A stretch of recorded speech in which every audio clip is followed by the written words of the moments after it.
What is up, guys? Hopefully your bank account. If it's not, let's get that sucker up here, guys. My name is Connor Steinbrook. Go watch my first few videos if you don't know who I am, or follow me on Instagram. I just erased my account. I'm about to put a lot of fresh content out there, guys. See what we're doing. Now, today we're talking about the echo effect and how to grow your business, understanding it in 3 different ways, starting with Ed Mylett's echo effect. Some of you guys know Ed. If you don't know Ed Mylett, you need to figure out what you're doing in entrepreneurship. He's taking over right now, crushing in all ways.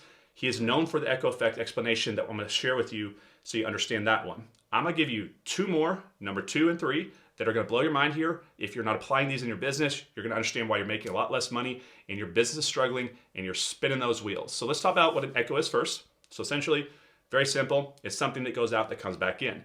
Usually an energy, positive or negative. But most people understand echo is like, let's say we scream into a canyon or scream into a cave, our name, and then we hear it coming back to us over and over and over. That would be the echo. Now, how does this apply in business? What does Ed Mylett talk about? Ed Mylett talks about the efforts we plant today, meaning the energy that we invest, the time and emotion, the actions that we take today, consistently over time, over the next 60, 90, 120 days or so, that we're going to see a result, something that we show up in the future as our physical condition, our bank account, something in the future about us, the environment that we live in, or the perspective of people, how they see us, will be changed in relationship to the sacrifice of what's been put in as the habit over time. So for example, look at your physical body. Let's take a look at if you are trying to get in shape. Currently right now, you don't like looking at yourself in the mirror and you want to change that. You want to feel better in your body. You need more energy levels. So you start eating better. You change your diet. You start drinking more water, have a better hydration pattern. You start sleeping more, taking vitamins, running, doing cardiovascular activities, weightlifting, weight training. If you did this 90 days in a row, 120 days in a row, what do you think you're going to look like at the end of that stretch of that consistent good habit? Do you think you're going to be in better shape, or do you think you're going to be in worse shape? Now let's flip the script. Let's say that you're, really great shape right now, and you slip a little bit. You change those great habits that you just had. Now you start not drinking water, but drinking soda or wine or alcohol. You start, instead of eating the right food, you start eating hamburgers and fast food. Instead of drinking water and hydrating, you're not. Instead of eating the right food, you're not. What does that do to you over time? Consistently applied to your life. You're going to feel worse. You're going to look worse. It's not going to end up well. So how does that apply to business? The sacrifices that you take today, meaning the things you do behind the scenes that nobody sees, will be evident and you'll be rewarded or punished in the future for the actions that you're taking consistently behind what nobody sees. So if you're doing the right things in your business, grinding hard behind the scenes, in the future, somewhere in the present, the results will manifest, the production level, the recognition on stage, whatever happens, right? Now, if you're doing the wrong things behind the scenes, people will find out in the future because you're not doing the right things on a surface that everybody can see in the present. They're going to notice that you're not doing the right thing. Then they don't want to work with you. They don't want to buy from you, and it's not going to work out. You're going to spin your wheels for a long time. Now, that's understood. So go follow Ed Mylett, guys. Now let's talk about the other 2. These are very important to understand. Let's talk about the second one.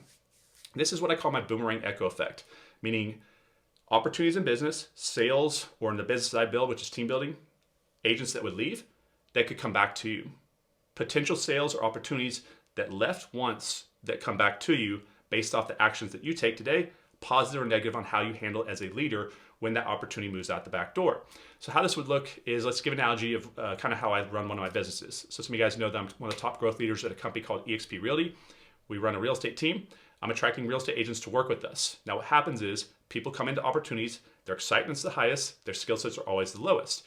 And when they come over here, many times agents attract agents in the wrong way.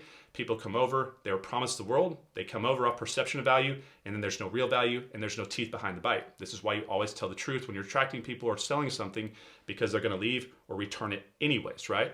So people get over here, they're promised the world, and then something happens where their business is struggling or they're not putting the time in or whatever it is, usually an individual mistake on their own that's starting to cause them to reflect on the results and get frustrated. So when that frustration and that anxiety comes, they blame external events around them. They blame God, government, the brokerage that they're at, their sponsor, the part of the country, maybe if they're at the right brokerage, but just the wrong city. They look for anything external that they can put their blame into, because this is a self-esteem protection mechanism, meaning I don't want to take internal blame on myself. If I blame myself for my problems, well, then how am I going to feel? I'm already feeling bad, then I'll feel worse. So it's easy to look around you. Maybe if I switch to a different industry, maybe if I switch to a different brokerage, maybe if I switch to go work a job. So that's what happens to these individuals. And then guess what happens? They go to another job. They go to another company. And it's the same thing. They move brokerages again. And it's the same thing. Now they move into insurance. It's the same thing. Hopefully, after 4, 5, 6 tries, guys, you realize it's not what you're doing. It's unfortunately who you are. You can become more. And on this channel, that's what I teach you. Self-development, how to grow a business from inside and outside. We're about to dig into a lot of skill sets coming forward on this channel. Now, here's the problem in business on how you're losing money. How do you handle that person leaving? Or how do you handle a sale not going through? Most people burn the bridge. They basically say, F you, push them out the door and say, I hope you fail, and don't ever talk to me because I hate you, I wasted a little time on you, and you don't deserve to work with me. That's how most people run their business. That's why they run a business into the ground. What entrepreneurs at a high level understand is many times people have grass is greener because they're frustrated with the current situation off their own efforts. And when they get over to another external environment, they're probably going to realize that, hey, maybe it wasn't so bad over here. And if the grass isn't greener, and it's a little bit darker, they can easily come back. So instead of pushing them out the door with a knife in their back, be honorable. Treat them with respect. Say, hey, look, I know this didn't work out. I'm sorry it didn't. Super busy when you came in here. I know I should have given you more time. I do apologize. I know we had some good things going. I want you to have a great career. Go on over to this new place. I wish you nothing but good intent. I really do. I hope you have a great life and your family does well. If anything happens over there for some reason, it's not what you thought, there's a welcome hand here. I'd love to have you come back and work with us. And leave it there, right? Guess what happens? Many times they find out that grass is not green. In fact, it's been scorched for days. That person was lying to them and they come right back. Now, if you did the first one and you burn that bridge, there's no bridge for them to come back. Even if they come back to the same opportunity or company or buy a product or service from you, they're doing it from somebody else at that company. So that's the second one.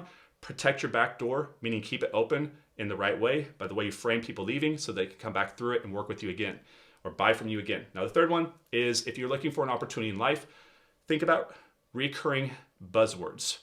Uber, Uber, Uber, Google, Google, Google, EXP, EXP, EXP. So when EXP Realty popped up, and it's still popping up all around the country and all around the world, you're hearing it all over the place.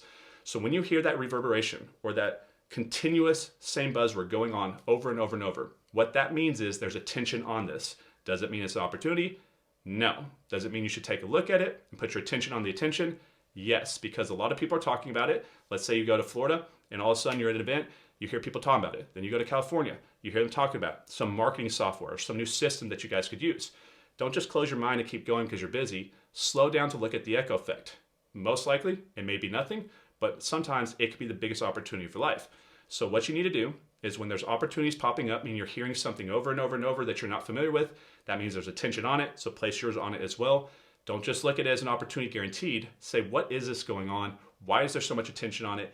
And take enough data in to make your own educated decision on should you put time, energy, and money behind it. So these are the 3 echo effects, guys. Number 1, EDS, the sacrifice we do through consistent habits today, show up in our external environment tomorrow, meaning everything that we have around us or the way that we look or feel in our body.